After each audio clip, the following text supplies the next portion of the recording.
First, I would like to apologize to the two women in the women's bathroom who saw me exit the stall.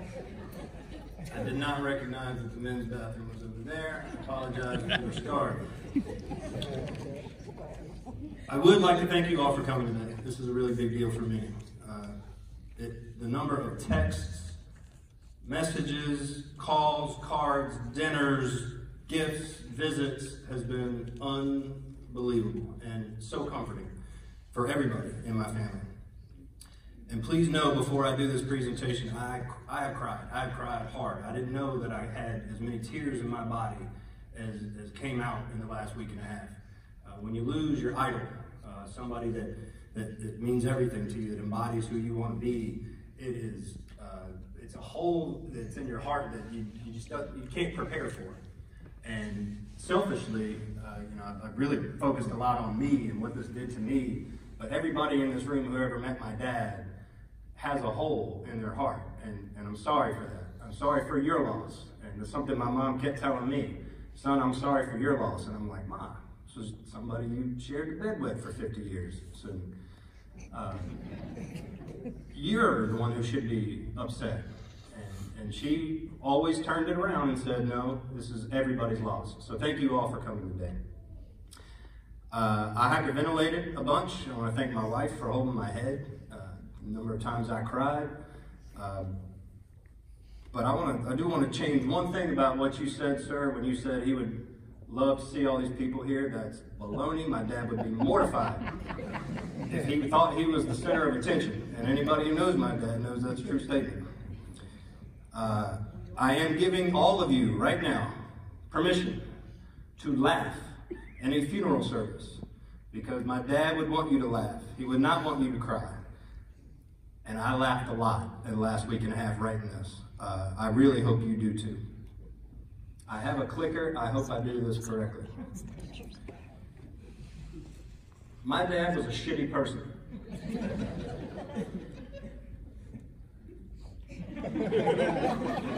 That's hard for you right there. Man hated technology. Oh, I've gone too far. That's my dad taking a dump. He was obsessed with bowel movements. Not just his own, but mine. He always wanted to know if I had had enough bran that day, or enough fiber, if I was getting enough vegetables, enough fruits. I used to just start my conversations with him by saying, hey, Pops, I pooped today. Are we still on for dinner? He called me Don. How many people knew that my dad called me Don? It's a name he called me for 45 years. I don't know why. I don't know why he didn't name me Don. And occasionally, when Don Parks, shown here in this photo, Don, are you out there? Thank you, sir. Don Parks, who I always said was never a relative, but found out just recently we are somehow related through 7 cousins removed. Anytime Don would come over with my dad to do anything in our house, Dad would say, hey, Don. And both Don and I would say, yeah, Harv. And Don would look at me as if to say, why does he call you Don? And I would look at Don as to say, why does he call me Don? The last time the 3 of us were together was earlier, about 3 months ago in September, when the big hurricane came through. That's my dad. You don't see Don in this picture, but he's there. Both of them came at a moment's notice to show up to my house to help cut down a neighbor's tree because it was in my driveway and I wanted it out. I do have a quick story for you. Last week, I told my mom, hey, this is going to be a good time. When I get up there, I want to keep it lighthearted. I want people to laugh.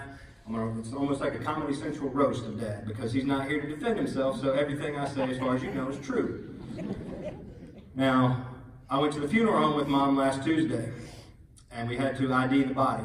And I told Mom, look, you've already seen him. Right when he passed away, I was out of town. I didn't get a chance to. Let me go back there and let me ID the body. And I did. I went into the room. I saw him. I touched his face. I kissed him. I said, Dad, I love you. I miss you. I don't know how I'm going to get past this. But I really, really hope that one day I see you again.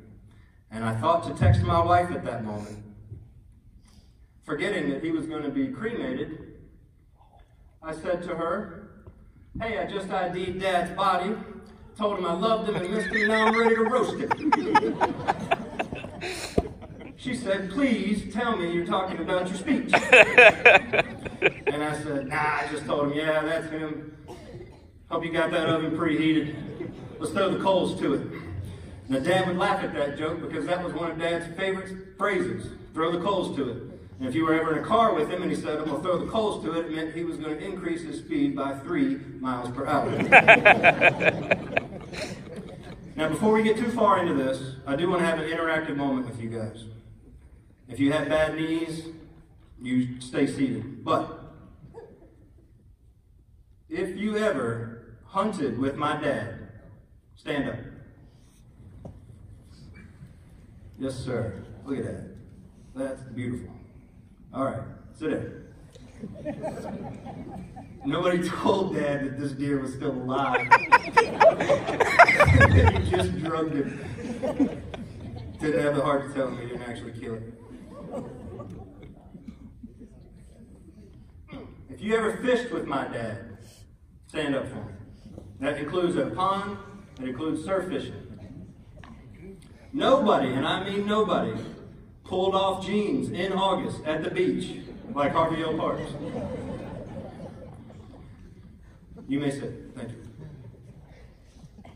Please stand if you were ever coached by or worked with my dad. All right. That's fantastic. Let me tell you something. I'll say this. Y'all can sit down. I'll tell you this later. Dad didn't know shit about soccer. He's in the yellow shirt on the far right, and he has that look of, I can't wait to get home and get a beer when these kids stop playing this dumb game.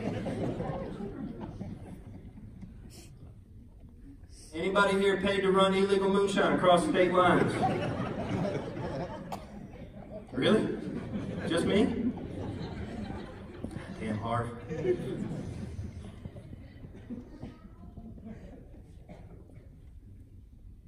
Pretend like I'm hitting the button and you can help me hit the button. Thank you.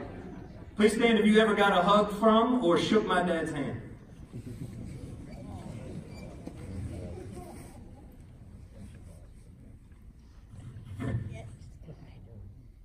Not gonna cry today. Thank you. If you were ever in a vehicle with him and he farted and wouldn't roll the windows down. Yes, sir. Yes, sir. Many of us would have jumped from said moving vehicle if he wouldn't have locked the doors. And lastly, if you never met my dad, but you're here to support my family, stand up for me.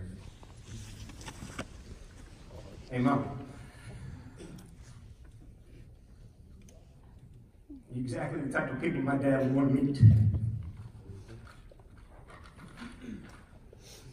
Okay, thank you. That was fun. Now we're going to talk a little bit about my dad. That's my Uncle David, by the way. Can you go back to that porn stash for a second? While looking for photos of my dad at my mom's house, I saw 30 to 40 pictures of Uncle David, all with a mustache, from the time he must have been 18 or 20, all the way till recently, but he's shaved it since. In almost every picture, he's leaning up against the wall. It's one of the coolest things I've ever seen. My dad was born in this house on August 14th, 1947, in Roaring River, North Kakalaki. And when I say a house, I mean the house. I don't mean he was born in a hospital somewhere down the road. He was born in that house, in Granny's bed. Eliminate that joke. I love my granny. That house was really small. There was only 2 bedrooms. There was a kitchen and a living room. And there was not a bathroom. And I say that because, well, there was an outhouse. So this was the hills of North Carolina. And I really believe, I'm not a psychologist, but I do believe this is where Dad's infatuation with bowel movements began. So that was day 1. Day 2, he drank a lot of breast milk, I assume, from Granny. I don't know, because it was right after World War II. There was a lot of milk, a lot of celebrating. Could have been anybody's. But Dad drank milk and he pooped. Day 3, this is going to take a while.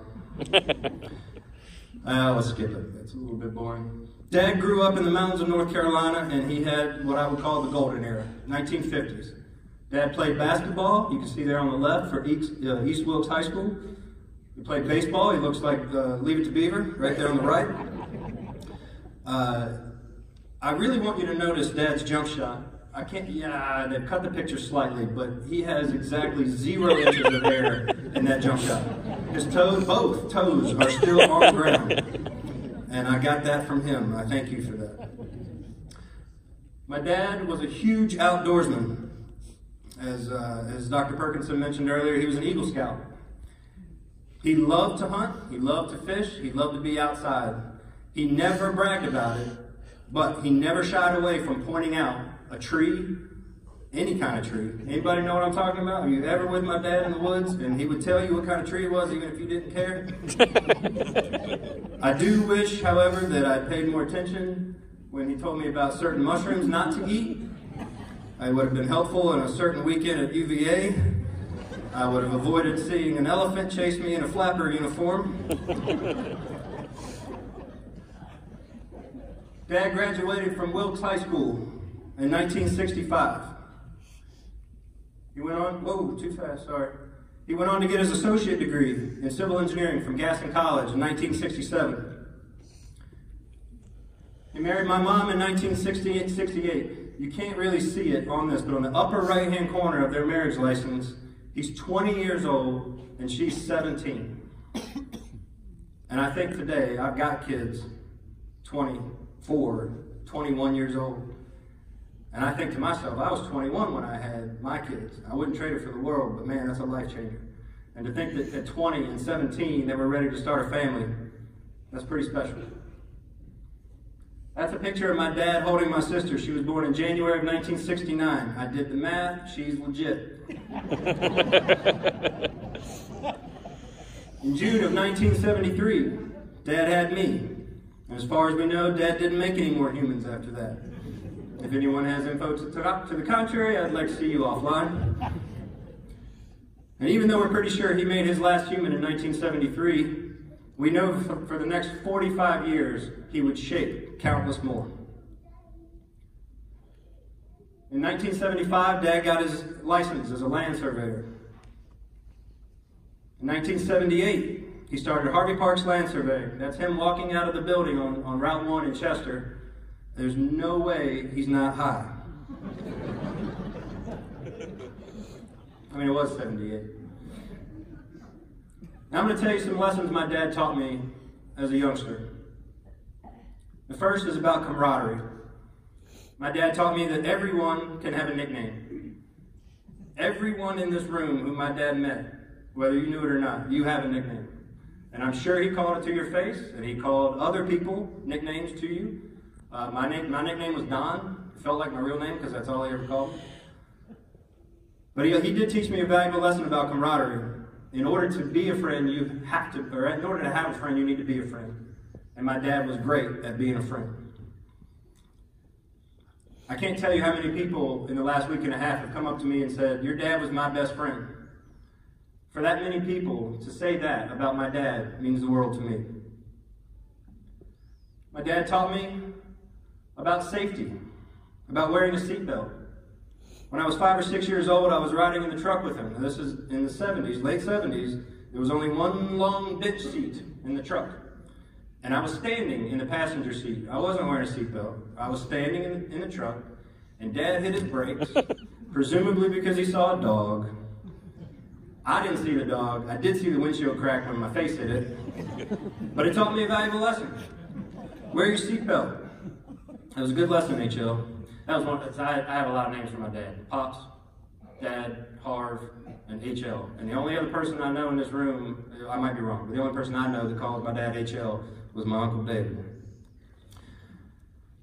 My dad taught me about patience, that I could indeed sit for hours in 10-degree weather for a deer that may or may not show up.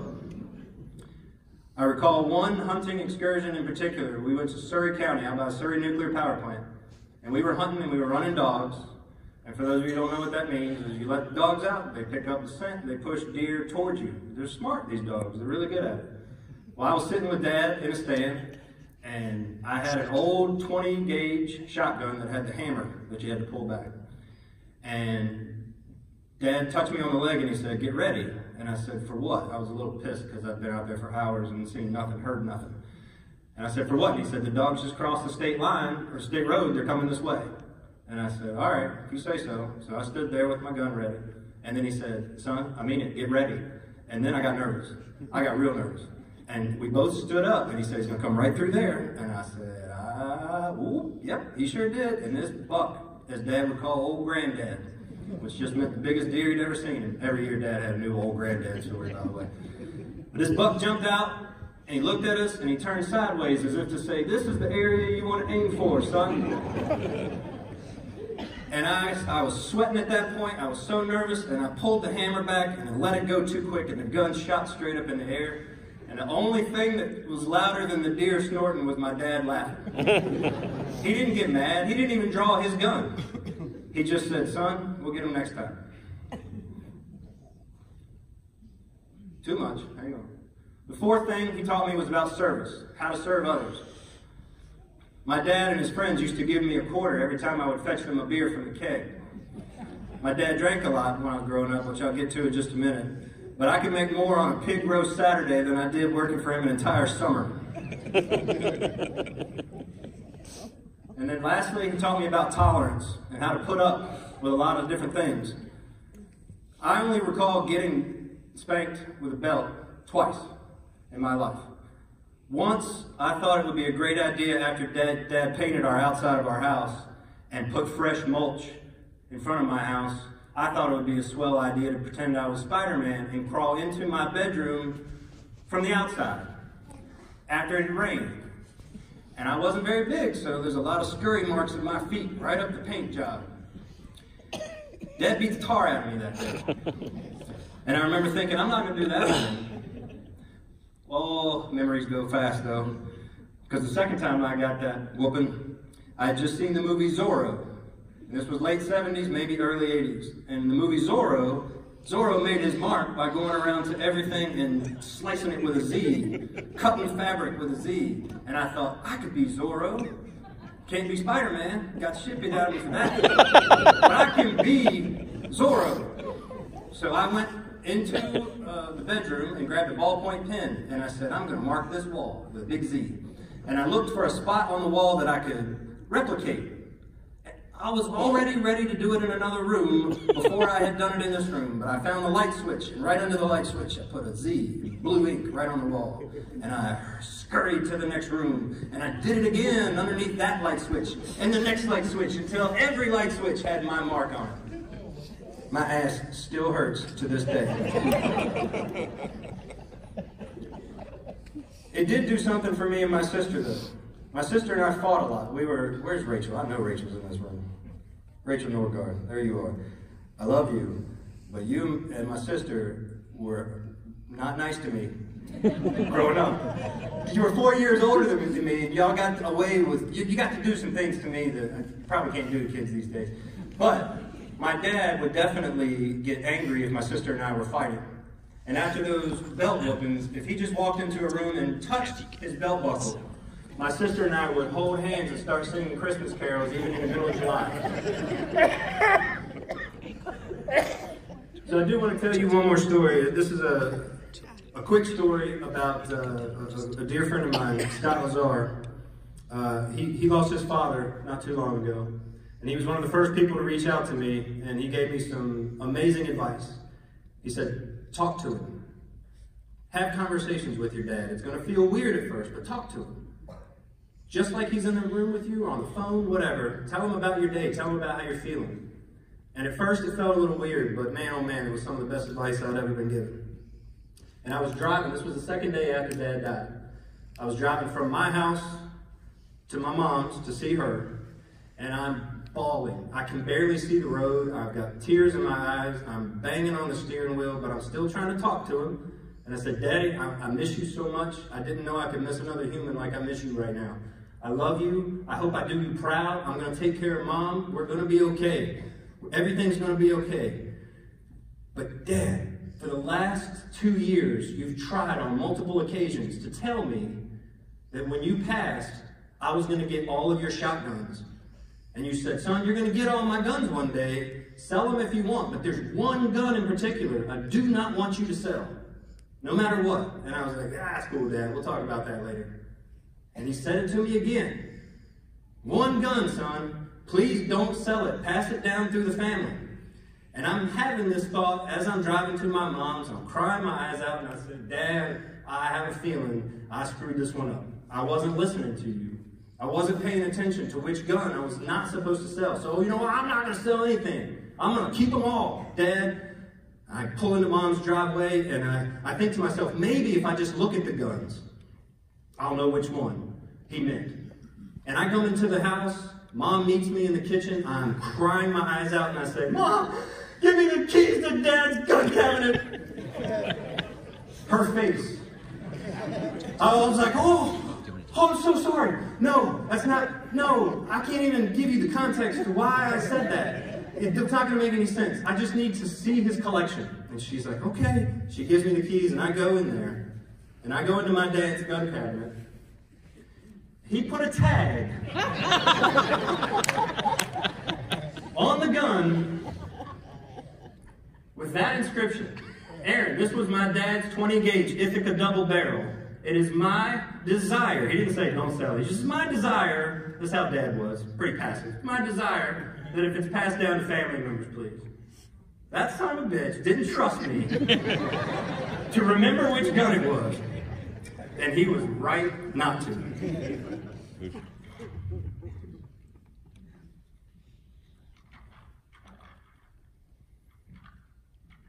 Man, that story was longer than I thought. Hang on. Okay, I already mentioned that Dad loved the outdoors. It's well known. He was huge into hunting, fishing, gardening, surveying, obviously. I can't express, though, how much he loved gardening, for those of you who don't know. He always had a garden, not just at our house, at other people's houses. At the hunting club, he had gardens. He would rent property from people just to put gardens. He couldn't plant enough stuff. In fact, anybody here who ever spent any time with him knows he gave away more vegetables than he ever consumed. I don't know how many meals we were able to have from how every time we would show up, Tanya, I got a box of goodies for you in the garage. And he would always have fresh vegetables for us. He also loved the Farmer's Almanac. That was his Bible. Everything revolved around the Farmer's Almanac. I do want to show you this journal, and I apologize, you're not going to be able to see exactly what this is, but my dad, and I just learned this after he died. Talk about feeling like you didn't know your old man. My dad, in the garage, kept a journal of the stuff he planted. That's a picture from 2011 out of the journal. That's a picture from 2012. What might be hard to make out is he drew the garden, and on the sides of it, he measured how many feet. And then in the upper right-hand corner, exactly how many acres of vegetables he had. Who does that? Who cares? I have 0.073 acres of food. Dad cared. That was something that meant a lot to him. And anything that was real important to him, he wrote in this journal. The only thing more important to Dad, though, was family. And here's a few lessons about family that I learned from my father. Number one, do whatever it takes to provide. And my dad grew up in the 50s and 60s. The dad worked. Mom stayed home. Mom made the house a home. It was just how they grew up. It was how they were raised. It was instilled in me. Not that I ever told my wife, you can't work. In fact, you're welcome to. But he always had that moment where he was going to be the patriarch. And he told me, do whatever it takes to provide for your family. Keep your kids fed. Keep your kids clothed. Keep your kids sheltered. Everything was about being the provider. And expect no handouts, by the way. That was a big thing for him. Go out and get it. Number two, taking family vacations. We didn't have a lot of money growing up. In fact, we had very little money growing up. But Dad always made sure we had a family vacation. Every summer, we would go to Salvo, North Carolina, from the time I can remember, 4 years old, 5 years old. 1978. 1978, 5 years old. From the time I was 5, we would go to Salvo every year. And Dad, dressed in those jeans, would every morning go out there and fish, surf fishing, all day, every day, and he would come home and he would cook it for us. Whatever he caught, we ate. So I learned from my dad, take the time away from your job for a little while and spend it with your family. Number 3, not just spend time with your family, but spend quality time with your family. Even though my dad worked, and he worked a lot, I don't think he ever had a sick day in 30 years of owning Harvey Park's land surveying. He always spent time with me. We were out in the yard throwing the baseball around. We were playing basketball outside. Like I said, he coached soccer. He didn't know soccer. He didn't know the rules. He would carry around a big blue manual of the rules. And he would say, don't touch the ball with your hands. And we're like, but Dad, he's the goalie. And he's like, just be safe. Nobody touch the ball with your hands. Number 4, let your kids be who they're going to be. I think this is probably my favorite thing that my dad said to me. That my children didn't have to follow in my footsteps. My dad never made me follow in his. He didn't expect me to be a surveyor. He didn't care that I didn't like to hunt or even fish that much. I liked it, but I wasn't passionate about it like he was. He just let me grow up to be who I wanted to be. And I'm doing the same for my kids in honor of my dad. And lastly, he said, that woman will make you crazy. He didn't mean Tanya specifically. He was just paraphrasing. Find a hobby. Find something that gets you out of the house. Find something that allows you to spend time with your friends. That way, when you do come home, everything's a lot better. If you spend all your time with your spouse, you're going to get sick of each other. So, honey, that's why I play poker all the time. It's for you, not me. I don't have enough time in this service to list all of the catchphrases that my dad had. So I just listed my 10 favorite phrases that my dad would say. And I know there are countless more, and I know some of you right now have them running through your head about things he would say. My favorite of all is can't, never, could. And I say it to my kids now, they're sick of me saying it. But anytime my kids say, I can't do that, and I'd say, can't, never, could, son. Get up and do it. I don't say it to my daughter because she's the angel. She gets away with anything. Number 2, I don't want to scare you, Don, but insert scary thing here. The most recent one he told me that I thought was hilarious, and I almost pissed myself laughing. He said, I don't want to scare you, Don, but my showers aren't getting any longer, but I pee twice now.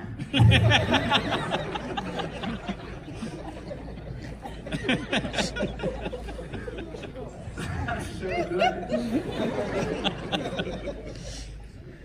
Number 3, now we're cooking with gas. You know my dad said that. Other than throw the coals to it for those extra 3 miles an hour, now we're cooking with gas meant we're on to something. Number 4, you can't fix stupid. He never called me stupid. If I did something stupid, he would just say, you can't fix stupid. That's an unnecessary pause. For those of you who know, my dad hated technology. Computers cannot grow tomatoes. Don't break your arm patting yourself on the back. I heard that a lot. Pardon my boarding house reach. Any meal. Anytime he wanted to reach for something, he would say that. I'll kick you through the goalposts of life. To his grandchildren, whenever they would see Nana, and they would run to her immediately, he would always say, what am I, chopped liver? And then last, it's not my favorite, but everybody who ever spent any time with him knows this one. If you heard this sound, you have 3 seconds to get out of the smell zone, because it's coming.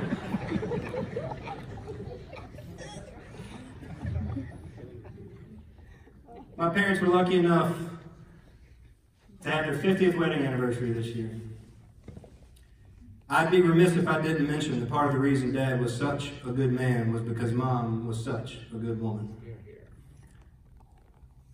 My mom was his rock.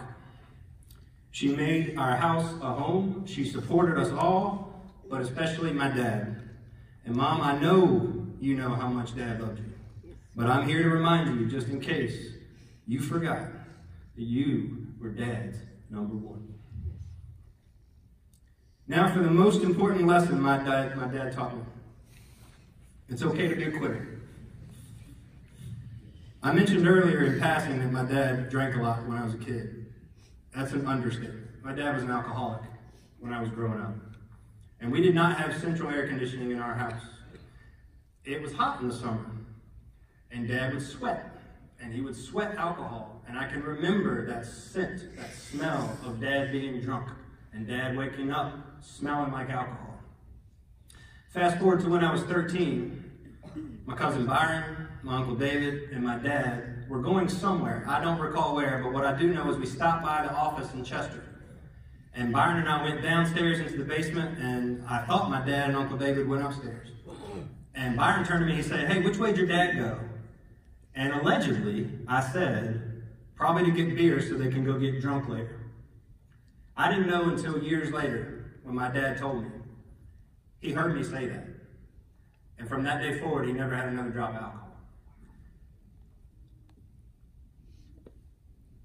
30 years. 31. He never had another drop of alcohol. Because of something I said, a flippant remark that I don't remember saying. But even when I turned 21 and I couldn't wait to share that moment with my dad, I drank a glass of tea with him. He even told me, "Son, you can have a beer." And I said, "Nah, not this time, Dad. Not this time." The second thing, I didn't have a picture of him drunk. Sorry. I would have showed it. You know I would have showed it. I showed him on shitter. I definitely showed him drunk. The second thing he quit was eating crappy foods. He stopped eating as much sugar as he did. I won't say he stopped all sugar, but he definitely quit eating as much as he did. He stopped eating as much fatty foods, and the reason was because he wanted to be healthier for his grandkids. He wanted to see his granddaughter get married, and he did. He wanted to see them grow up into awesome adults. Lastly, he quit smoking cigars. And I bet there's people in this room right now who did not know that. My dad loved cigars, but he quit. And it's going to be really hard to read this, but this is a page from his 2018 portion of his journal that I talked about earlier. And at the very bottom in a red circle, "Stop smoking cigars, October 1st, 2018. That's how I know he meant it. He didn't put quit on there, because he always wanted to leave that door open, but if I know my dad, and I think I do, he was never going to touch another cigar the rest of his life. As we come to a close here, and I really appreciate you guys letting me go on as long as I have two quotes that I found in his journal that he wrote down. So these meant enough to him to write them down. The first, "Opportunity is missed by most people because it's dressed in overalls and looks like work." And the second, "Anyone who keeps the ability to see beauty never grows old." Now, I need you to indulge me. I'm going to take a photo of you guys. And you might think that's a little morbid. I don't care. But to me, you guys mean everything that my dad stands for.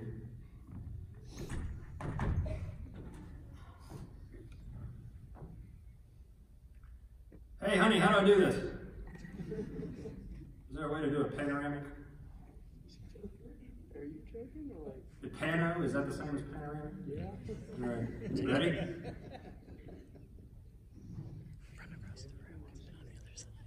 This is going to be an awesome photo when I blow it up.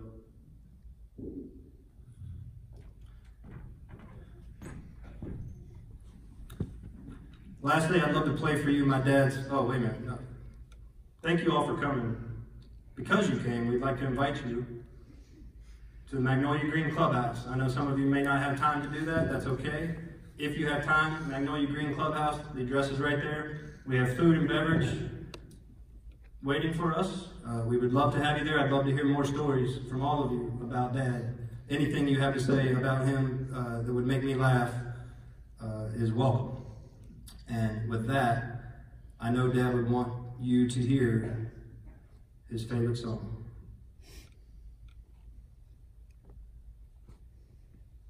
You'd think I'd have it queued up.